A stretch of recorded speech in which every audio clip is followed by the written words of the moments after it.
Assalamualaikum warahmatullahi wabarakatuh. Salam sejahtera dan salam sehat sahabat dosen, mahasiswa, dan masyarakat Indonesia. Mari bersinergi dalam kegiatan yang turut serta mencerdaskan kehidupan bangsa dalam Kampus Merdeka. Perkenalkan, saya Erni Juliana Alhasanah Nasution, Sarjana Ekonomi Magister Akuntansi, dosen tetap di Prodi Akuntansi pada Institut Teknologi dan Bisnis Ahmad Dahlan, Jakarta. Salah satu mata kuliah yang saya ampu adalah Ekonomi Islam. Mata kuliah Ekonomi Islam ini merupakan mata kuliah wajib prodi yang terdiri dari 2 SKS pada semester 3. Mata kuliah Ekonomi Islam membahas tentang sistem ekonomi yang didasarkan pada prinsip-prinsip ajaran Islam, karakteristik yang membedakan dengan sistem konvensional, teori-teori ekonomi yang dikonstruksi dalam bingkai syariah, lembaga keuangan syariah, lembaga bisnis syariah, dan lembaga perekonomian syariah, dan juga membahas mengenai peran pemerintah dan masyarakat dalam kerangka ekonomi Islam. Diharapkan mata kuliah ekonomi Islam ini memberikan kemampuan pada mahasiswa untuk mengetahui konsep dasar ekonomi Islam sebagai dasar untuk memahami mata kuliah selanjutnya. Salah satu kewajiban saya sebagai dosen adalah menerapkan tridharma perguruan tinggi, di antaranya adalah bidang pengajaran. Dalam bidang pengajaran ini, saya menerapkan sistem pembelajaran yang mengacu kepada DAE, yaitu Delivery, Interaction, dan Assessment. Yang pertama adalah delivery, merupakan suatu proses bagaimana saya menyampaikan materi pembelajaran sehingga dapat diterima dengan baik oleh mahasiswa. Materi yang saya sampaikan mengacu pada capaian pembelajaran lulusan CPL Prodi. Ada 8 CPL yang terdiri dari sikap, pengetahuan, keterampilan umum, dan keterampilan khusus.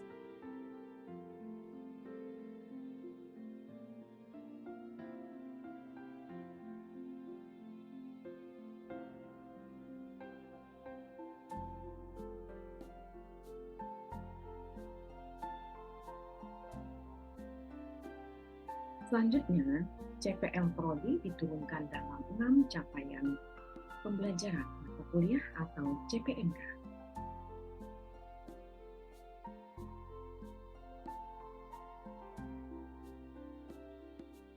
Dari capaian pembelajaran mata kuliah atau CPMK, kemudian diturunkan kembali ke dalam 14 sub CPMK.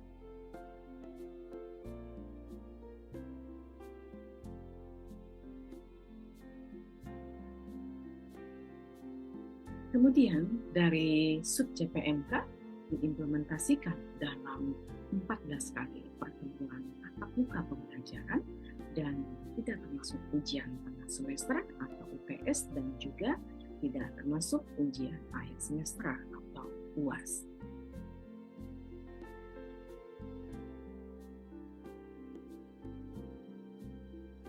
Mata kuliah ekonomi Islam ini dikembangkan dari literatur utama dan literatur pendukung tampak pada slide berikut ini.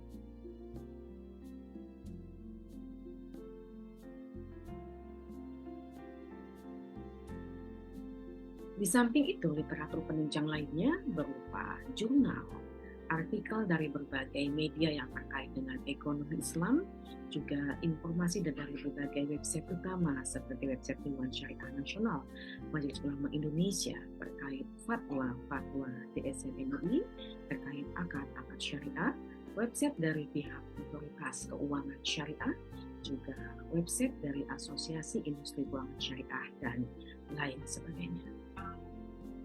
Selanjutnya, sistem pembelajaran dalam pendekatan DIE kedua adalah interaction. Interaction adalah suatu proses interaksi yang terjalin antara mahasiswa dengan dosen guna mencapai capaian pembelajaran. Adapun sistem interaction yang saya gunakan di kelas mengacu pada Student Learning Center, menempatkan mahasiswa sebagai subjek pembelajaran, sehingga peserta didik dapat belajar lebih mandiri, lebih aktif, kreatif, dan inovatif sesuai kemampuan individu masing-masing. Sistem Student Learning Center dalam pembelajaran saya terdiri dari 3 bagian, yaitu pembelajaran interaktif, di mana dosen memaparkan materi di dalam kelas dan menyisipkan pertanyaan pada mahasiswa, kemudian meminta mahasiswa untuk menyampaikan pendapatnya masing-masing. Kemudian yang kedua adalah small group discussion atau diskusi kelompok. Metode pembelajaran ini melibatkan interaksi antara kelompok mahasiswa atau antara kelompok mahasiswa dengan dosen untuk menganalisis dan mendiskusikan topik-topik aktual yang terjadi di tengah-tengah masyarakat terkait dengan ekonomi Islam.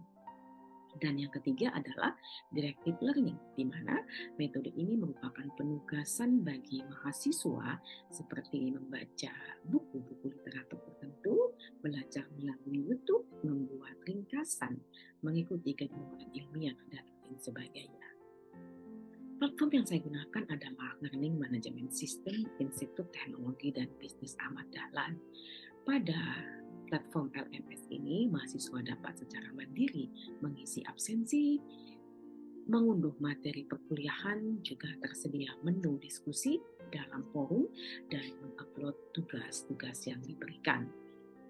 Kemudian bagian ketiga dari konsep DAE adalah assessment, yaitu suatu proses penilaian untuk mengukur kemampuan mahasiswa secara objektif dalam menerima materi pembelajaran. Indikator penilaian yang saya gunakan terdiri dari 4 bagian. Yang pertama adalah kehadiran mahasiswa dengan dompet 10%, kemudian tugas individu dan kelompok dengan 20%, ujian tengah semester atau UTS dengan bobot 30%, dan ujian akhir semester atau UAS dengan bobot 40%. Hasil asesmen yang saya lakukan dengan harapan mahasiswa dapat mengetahui penilaian yang saya lakukan secara transparan dan objektif.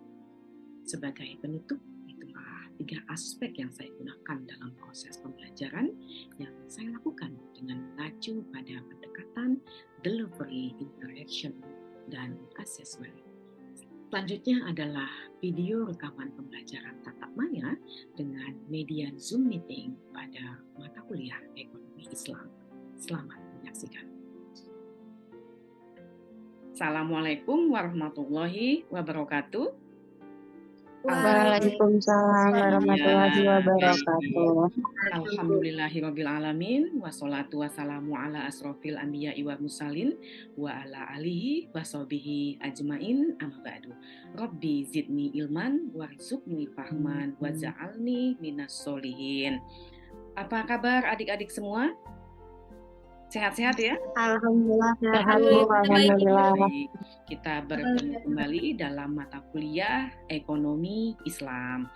Nah, adik-adik, sebelumnya Ibu ingin tanya terlebih dahulu, apakah adik-adik sudah mengisi absensi di Learning Management System ITB Ahmad Dahlan? Sudah ya? Sudah ya? Alhamdulillah. Sudah, Bu. Ya, kemudian di situ juga Ibu sudah mengupload materi, adik-adik sudah menguploadnya ya? Ya, sudah ya, mudah-mudahan sudah ya semua ya, dan mudah-mudahan adik-adik cepat membacanya. Nah, karena kita di ITB AD itu sekarang ada Learning Management System di mana mahasiswa bisa melakukan absensi sendiri, mengunduh materi sendiri, kemudian ada forum tanya jawab dan juga mengupload tugas-tugas secara mandiri.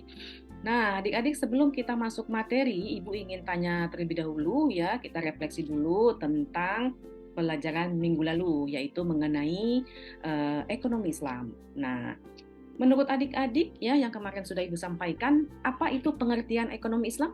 Ada yang bisa berpendapat? Siapa yang bisa? Mbak Fani, boleh? Silakan.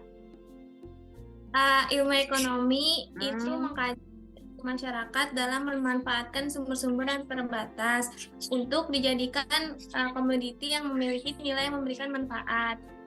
Ya. Terus kalau ekonomi Islamnya itu sama seperti ekonomi konvensional lainnya. Hanya nilai-nilai Islam menjadi landasan dan dasar dalam setiap aktivitasnya, Ibu. Baik. Teman-teman yang lain setuju dengan pendapat Mbak Fani? Setuju, Bu. Iya, baik, betul sekali ya. Jadi yang membedakan ekonomi Islam dengan ekonomi konvensional, ya pada dasarnya keduanya sama, hanya kalau ekonomi Islam tentu berpegang pada prinsip-prinsip syariah dalam seluruh aktivitas kegiatan ekonominya. Dalam hal konsumsi, produksi, distribusi, itu semua mengacu kepada prinsip-prinsip agama Islam. Nah, hari ini adik-adik kita akan berbicara mengenai transaksi-transaksi bisnis yang dilarang dalam Islam. Nah, apa saja itu? Nah, Ibu akan share screen terlebih dahulu ya.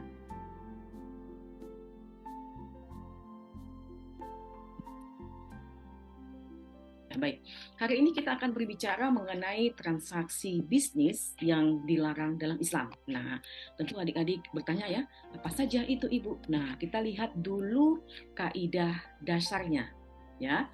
Jadi, dalam bidang muamalat, ekonomi Islam ini masuknya dalam ranah muamalat ya adik-adik ya. Dalam bidang muamalat, termasuk ekonomi Islam di dalamnya, hukum asalnya itu adalah semuanya boleh dilakukan kecuali ada dalil yang melarangnya. Sementara dalam hal ibadah, hukum asalnya adalah semuanya haram kecuali ada dalil yang menyuruhnya. Nah, maksudnya adalah segala aktivitas ekonomi Islam ya dalam kegiatan produksi, dalam kegiatan konsumsi, dalam kegiatan distribusi, sepanjang tidak ada larangannya dalam Al-Qur'an, dalam hadis, dalam ijma ulama, kesepakatan ulama dalam qiyas itu, maka kita boleh melakukannya. Maka bentuk-bentuk seperti perekonomi, lembaga keuangan syariah, bisnis syariah ya, perekonomian syariah itu sekarang ini kita lihat banyak berkembang ya adik-adiknya, karena memang itu dibolehkan sepanjang tidak ada dalil yang melarangnya. Tapi manakala ada dalil yang melarangnya, maka kita harus menghindarinya. Nah, hari ini kita akan berbicara apa-apa saja dalam perekonomian Islam yang ada dilarang, yang ada dalil untuk melarang. Soal ibadah itu ya semuanya haram kecuali ada dalil yang menyuruhnya. Maksudnya seperti pelaksanaan ibadah sholat, itu kita wajib ya karena ada dalil yang menyuruhnya. Seperti puasa Ramadan, kemudian pelaksanaan ibadah zakat, pelaksanaan ibadah haji, itu adalah hal-hal yang wajib dilakukan oleh setiap umat Islam karena ada dalil yang menyuruhnya. Adik-adik sudah dapat ya mata kuliah Al-Islam Kemuhammadian, maka menambah-nambah atau mengurangi dalam sebuah kegiatan ibadah itu tidak diperkenankan. Jadi kalau dalam sholat perintahnya sehari 5 waktu, maka adik-adik jalankan sehari 5 waktu. Nah, adik-adik, transaksi-transaksi bisnis apa saja yang dilarang dalam Islam? Yang pertama, adik-adik pasti sudah sering mendengar. Apa itu adik-adik? Yang pertama apa? Riba. Nah, riba ya. Yang pertama adalah riba. Kemudian setelah riba ada yang namanya goror. Goror ini adalah artinya ketidakpastian. Kemudian ada yang namanya takrir. Takrir ini artinya penipuan. Ada juga ihtikar. Ihtikar ini monopoli. Ada juga rekayasa pasar pada demand atau yang disebut bai najasi. Ada juga akad tu'inwan. Kemudian ada maisir atau yang bahasa populernya judi. Nah, sekarang banyak judi online adik-adik ya. Kemudian riswa atau bahasa populernya suap atau sogok menyogok gitu ya. Nah, di samping ini ada beberapa lagi transaksi-transaksi bisnis yang dilarang dalam Islam, tapi pada garis besarnya mengacu kepada yang Ibu sampaikan pada slide ini. Nah, adik-adik, kenapa dia dilarang dalam Islam? Karena memang ada dalil yang melarangnya tadi ya. Nah, kalau sudah ada dalil yang melarangnya, maka sebaiknya kita hindari. Nah, adik-adik, dalam kesempatan ini kita berbicara mengenai riba ya. Kita batasi hanya berbicara mengenai riba ya. Sementara yang lain-lainnya kita akan bicarakan pada pertemuan-pertemuan berikutnya. Nah, adik-adik, tadi kan sudah Ibu sampaikan bahwa riba ini sesuatu yang tidak asing lagi bagi adik-adik. Nah, untuk itu Ibu ingin mendengar pendapat adik-adik. Yang adik-adik pahami tentang riba itu apa sih? Boleh pendapatnya satu atau dua orang? Dipersilakan. Ayo, di sini ada Mbak siapa di sini? apa yang diketahui tentang riba? Sama aja kayak bunga nggak sih, Bu? Seperti bunga ya. Oke, kita catat dulu. Boleh satu pendapat lagi? Apa itu riba? Atau arti dasarnya, kenapa sih dia disebut riba? Riba ini merugikan ya. Kenapa dia merugikan kita gitu ya? Kenapa? Karena ada apa di sana? Boleh satu pendapat lagi? Oke, baik ya. Misalnya adik-adik meminjam uang 1 juta. Kemudian tiba-tiba adik-adik diharuskan membayar 1.200.000. Maka terjadi apa di situ? Riba. Maksudnya Kelebihan. tambahan ya? Tambahan. Iya. Berarti di situ ada tambahan, dan tambahan inilah yang disebut sebagai riba. Nah, tapi kemudian pertanyaannya, apakah semua tambahan itu bisa dikategorikan dalam riba? Nah, kita akan bahas ya adik-adik. Jadi riba itu secara bahasa berarti bertambah atau tumbuh ya. Tadi yang udah Ibu sampaikan ya, tambahan ya dari 1 juta menjadi 1.200.000 itu berarti kan bertambah atau dia berkembang atau dia tumbuh 200.000-nya ini.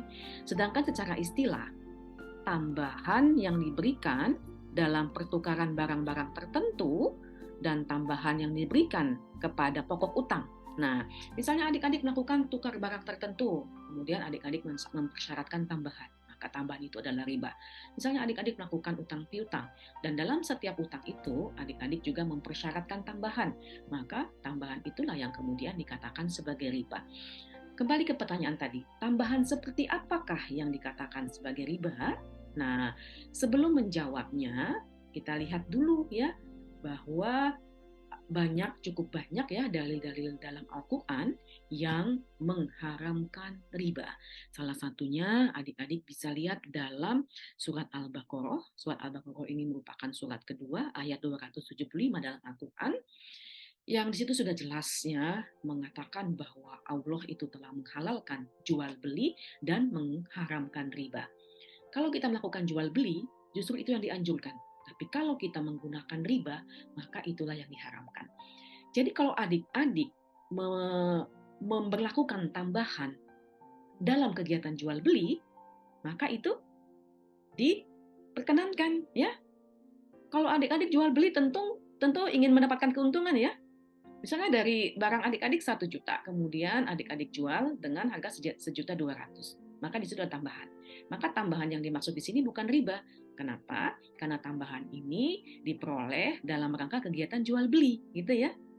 Tapi kalau tambahan ini tidak dalam kaitannya dengan jual beli, maka itulah yang dikatakan sebagai riba. Dan riba itu sudah jelas hukumnya adalah haram. Dalil berikutnya ya, pada surat Al-Baqarah, masih dalam surat Al-Baqarah ayat 278 mengatakan, hai orang-orang yang beriman, bertakwalah kepada Allah dan tinggalkanlah sisa riba yang belum ya. Kemudian dalam surat Ali Imran juga dikatakan, janganlah kamu memakan riba dengan berlipat ganda, dan bertakwalah kepada Allah supaya kamu mendapatkan keuntungan. Nah, di samping ayat-ayat ini juga ada ijma ulama. Ijma ulama ini adalah adik-adik kesepakatan para ulama. Para ulama ini bersepakat bahwa simpan pinjam dengan tambahan yang diisyaratkan atau dipersyaratkan itu adalah dilarang karena termasuk dalam kegiatan riba. Nah, untuk lebih jelasnya adik-adik kita lihat ya bahwa riba itu dibagi dua. Ya, riba itu dibagi dua kelompok. Ada riba qad dan riba al-buyu. Riba qad ini ada juga ulama yang mengatakan riba jahiliyah, ada juga ulama yang mengatakan riba nasyiyah. Riba qad ini adalah riba yang terkait dengan kegiatan pinjaman.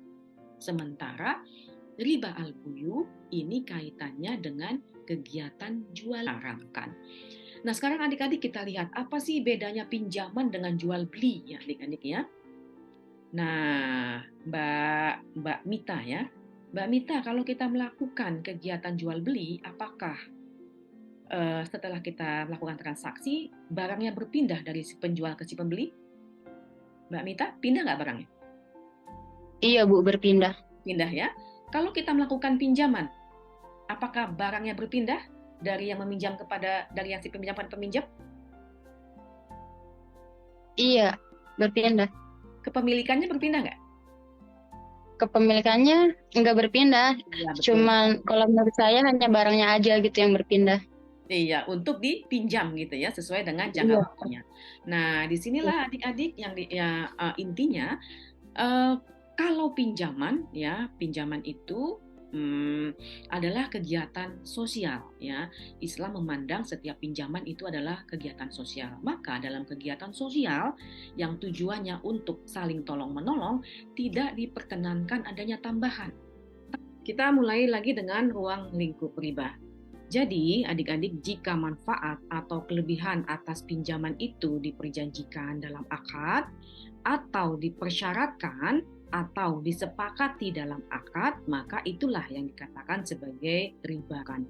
Tapi jika manfaat atau kelebihan atas pinjaman itu diberikan secara sukarela oleh pihak peminjam setelah kewajiban pinjamannya dilunasi, maka itu bukan riba, tetapi bisa dikatakan itu sebagai hibah atau sedekah. Bisa saja yang meminjam ini merasa terbantu oleh adik-adik yang meminjamkan dan dia mengucapkan terima kasih dengan menambahkan 100.000 misalnya, maka 100.000 ini di sini bukan riba tetapi menjadi hibah atau sedekah karena diberikan setelah kewajiban pinjamannya diselesaikan. Nah, jika pemberian hadiah tersebut dilakukan sebelum utangnya lunas, nah itu juga termasuk riba jika terkait dengan pinjaman yang diterimanya. Nah, adik-adik, bagaimana contoh praktek riba qad pada bisnis konvensional ya?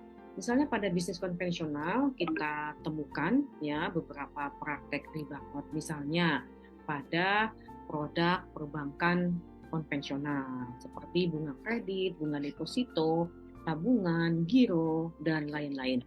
Jadi riba qad ini dapat terjadi dalam setiap produk keuangan yang menggunakan transaksi pinjaman atau kredit berbunga, baik yang dilakukan antara individu atau lembaga keuangan, walaupun menggunakan nama dan bentuk yang bermacam-macam.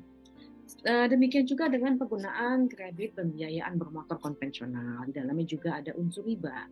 Kemudian kalau riba jahiliyah ini contohnya pada bunga pada transaksi kartu kredit yang tidak dibayar penuh tagihannya. Jadi baiknya kalau adik-adik pengguna kartu kredit dibayarkan kartu kreditnya itu sebelum jatuh tempo sehingga belum menimbulkan bunga. Nah, kalau seperti itu diperkenankan. Tapi kalau pembayarannya setelah jatuh tempo tentu ada bunga di dalamnya dan ini yang tidak diperkenankan dan masuk dalam kategori riba jahiliyah. Sementara riba nasi'ah ini kita temukan contohnya pada bank sebagai kreditor memberikan pinjaman kepada masyarakat, pembayaran bunga yang besarnya tetap dan ditentukan dahulu di awal transaksi. Nah, yang seperti ini termasuk dalam riba nasi'ah. Demikian juga kita bisa temukan prakteknya dalam asuransi konvensional dan premi yang dikelola oleh lembaga keuangan konvensional. Ini umumnya menggunakan fasilitas pinjaman bunga.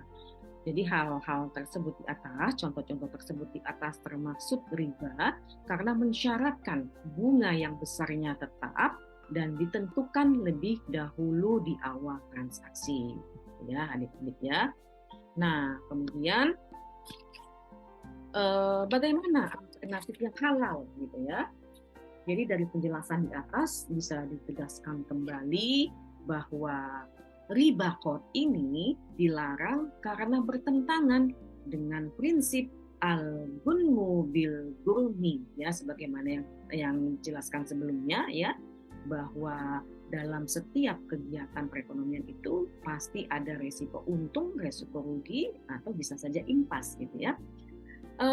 Jadi agar uang tidak menjadi komoditas, tetapi sebagai alat tukar yang menghasilkan barang. faktor penyebabnya tadi ya, karena bertentangan dengan prinsip al-gunmu bil burmi, dan solusinya bagaimana? Maka solusinya adalah pinjaman sosial tanpa bunga atau menggunakan akad bagi hasil dengan keuntungan sesuai kesepakatan. Demikian adik-adik yang bisa Ibu sampaikan pada pertemuan ini. Namun sebelum Ibu akhiri, Ibu ingin kita review sedikit ya apa yang tadi telah Ibu sampaikan. Mungkin Mbak Fani ya, Mbak Fani apa yang bisa Mbak Fani ingat atau Mbak Fani sampaikan kembali dari materi kuliah yang Ibu sampaikan tadi? Mbak Fani silakan.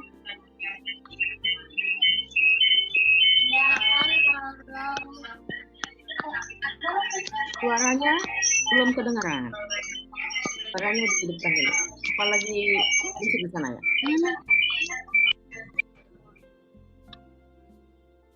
Ya, silakan. Mbak Fani dulu. Nanti setelah ini ke Mbak Rosita ya. Ya Mbak, silakan Mbak. Tadi kan ada riba dibagi jadi 2 jenis, Bu. Ya. Ada riba qadar sama buyu. Oke. Baik, terima kasih. Mbak Rosita? Mbak Rosita, apa yang bisa ditangkap dari materi hari ini, Mbak? Riba qad itu simpan meminjam. Kalau riba buyu itu jual beli, Bu. Iya, kalau riba qad itu kaitannya dengan kegiatan pinjaman. Kalau riba buyut tadi kaitannya dengan kegiatan jual beli. Oke, sekarang Mbak Mita, boleh Mbak Mita apa yang bisa ditangkap dari materi hari ini, Mbak Mita? Riba itu keuntungan, tapi itu tuh yang tambahan yang membuat salah satu pihak itu menjadi rugi seperti itu. Terus mengenai riba itu sebetulnya sudah dijelaskan dalam fatwa MUI DSN seperti itu, Bu. Oke, baik. Kalau Mbak Fatimah, apakah bisa diskusi, Mbak Fatimah, atau dalam posisi masih di jalan? Maaf, Bu, masih di jalan. Oke, baik. Oke, Bapak ya, hati-hati di jalan. Baik adik-adik, betul sekali ya yang adik-adik sampaikan tadi, bahwa hari ini kita sudah membahas mengenai transaksi yang salah satu transaksi yang dilarang dalam Islam, yaitu mengenai riba. Mengenai transaksi yang dilarang dalam Islam yang lain akan kita bahas pada pertemuan selanjutnya ya. Jadi jelas sekali ya bahwa banyak sekali dalil dalam Al-Quran maupun hadis Nabi yang menunjukkan bahwa riba ini sebaiknya kita hindari gitu ya. Manakala ada alternatif lain di mana bisa membantu kita dalam bertransaksi ekonomi secara syariah, maka sebaiknya kita upayakan untuk melakukan kegiatan-kegiatan yang sesuai dengan prinsip syariah.